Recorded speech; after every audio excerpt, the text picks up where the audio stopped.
Jésus et ses disciples font route à travers la Galilée, Marc 9, 30. Lorsqu'ils sont ainsi en route, surgit une question de primauté. Arrivé à la maison, il les interrogeait. En chemin, quelle réflexion faisiez-vous? Ils se taisaient, car entre eux, ils s'étaient disputés en chemin qui est le plus grand, Marc 9, 33, 34. Un peu plus tard, ils sont sur le chemin montant à Jérusalem et les précédents. Jésus, Marc 10, 32.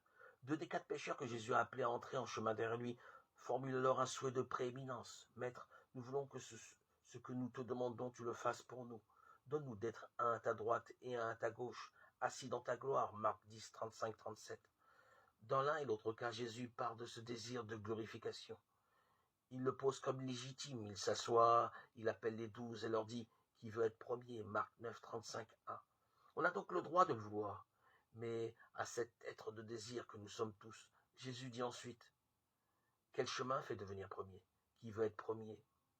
Et il est légitime, celui qui veut, qu'il soit de tous dernier et de tous serviteurs, Marc 9, 35.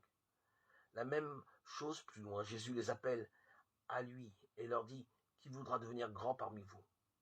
Et il est bon qu'il le veuille, sera votre serviteur, et qui voudra parmi vous être premier sera esclave de tous.